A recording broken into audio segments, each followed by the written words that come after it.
Hey everyone, Kane here, and in this video we're back on checking the heroes and which ones are better, which ones you should focus on, and how you should upgrade them.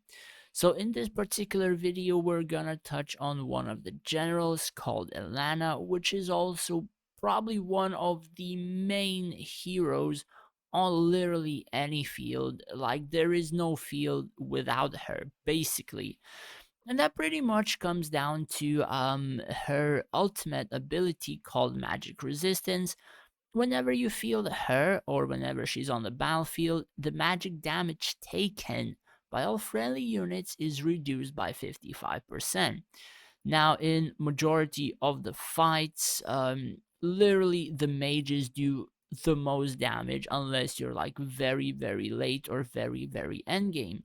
So basically, I can just show you as like simple replays that I had in the tower, and you can pretty much see like majority of my damage are mages, even if the person has Elana somewhere in his as you can see 65 in his own formation. So without Elana, or if the Elana would somewhat die and rather quickly, basically the mages would just entirely destroy the enemy's field.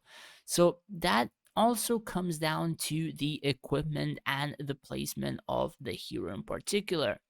So the equipment I currently have on her is basically she's buffing my let's say army with morale boost, but I am currently lich, so she's not buffing anything. Majority of these equipment are from whenever I was playing Rakan. So I didn't really swap this out for something else, and I just left it like this. Except, of course, I did this set over a flawless High Wrath, a flawless dragon set, which I had for my Rakan archer, since I don't have a particular artifact upgraded, so I had to do that one. So instead, for this one, I kind of chose this. Now, the I suppose abilities, which ones should you upgrade? Now, for majority of the fields, you're gonna have to all the time max magic resistance as high as possible, and all the time and equipment to +1 the ability. That is probably one of the more important things you can do, because literally dragons, mages, etc. do magic damage and they wipe your field currently with magic damage. Like from the release of this video, there are more magic damage type dealers than there are physical, even in terms of, well, there are ranged army which does physical, but even then, comparing to that, majority of the time you're gonna see like mages performing a lot stronger.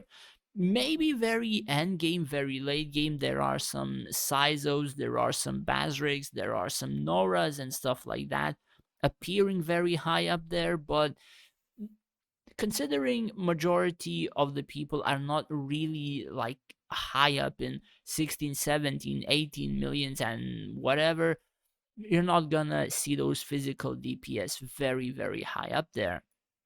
And then the second skill goes to Silverwing Radiance, where she gives critical hit bonus to ranged troops or evade bonus to melee. And that buff lasts a pretty decent amount of time, and it procs every 10 seconds. As well as you may want to upgrade a few strategic retreats in case you're PvPing in the early to mid type of length of your realm, and you have, let's say, something like a turtle, something like a dragon that you want to recall to not it, or rather not get it killed, so you would be able to just continuously PvP, continuously fight without the need of wasting troop rushes or a lot of them, or even spending Linari to revive your dragon. So this is also one of the more important abilities.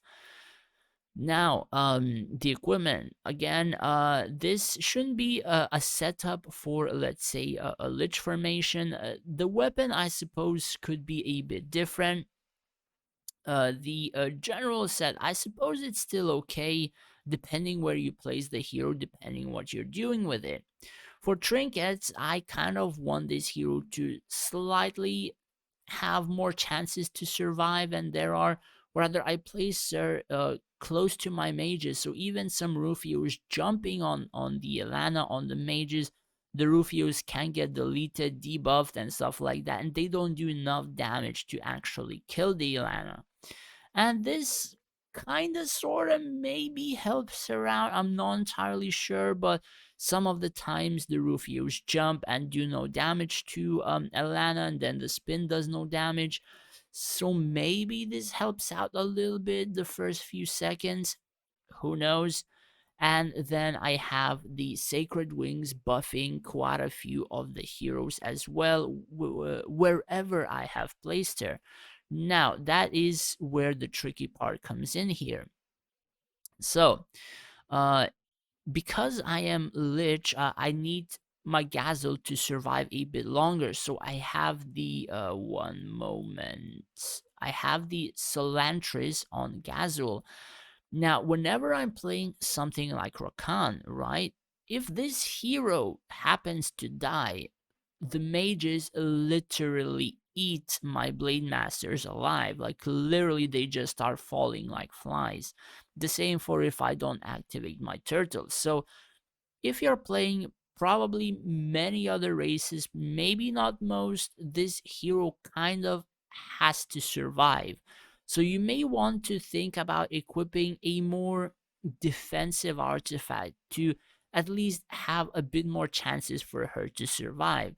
This one, because I'm running Skellies, even if she dies, sure, the Skellies will start taking more damage, but then they have invincibilities to make up for them either way. But if you would have something like, let's say, a Blade Masters, if you would have Human Swordmen, if you would have mechs or whatever, well, mechs are pretty tanky, but Blade Masters and Human Swordmen, they would get eaten alive by mages, like literally. So you may want to think about something more defensive type for her artifact in those particular races.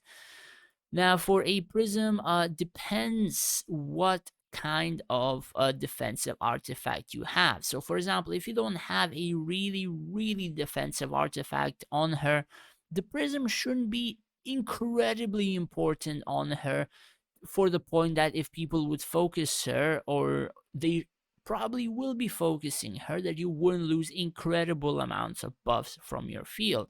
So what I had put on her is that my dragon recovers health per second and also increases its healing received. Basically, since I'm placing my dragon frontline, this kind of, I suppose, helps my dragon not die as quickly or as fast, or if he drops a little bit below, he manages to heal a little bit. Now, I'm not entirely sure how good, how like insane this particular ability is, whether it's incredible, whether it's like average. Sometimes I see some healing on my dragon, sometimes I don't see any healing. It's very questionable. And to test these arrays, it's incredibly hard. Like, I'm not even sure how I can test where there are incredible amounts of healing received, incredible amounts of bonuses, all that kind of stuff, which can buff, overbuff, or even debuff. So yeah, I'm kind of just, I suppose, trusting that this works somewhat, but then again, questionable. Anyways, I suppose that is pretty much it for the hero, as she does not yet have her potential unlocked. And probably whenever the potential comes out, I may be redoing the video on some of the heroes that I've already talked over, to just add a little bit more information in regards to them. But that is pretty much it for Elena. And I suppose, again, she's one of the main heroes on the field. And probably there is no field without her ever. Like, you're gonna see literally everyone putting her on the field, no questions asked, all the friggin' time. So majority of the people may need, require, or want to get this particular hero to not get their armies exploded. Anyways, that's pretty much it for the video. Hopefully the video was useful to you, and if it was, do hit that subscribe button. It would help me out a lot. Thanks for watching, guys. Take care and stay safe out there.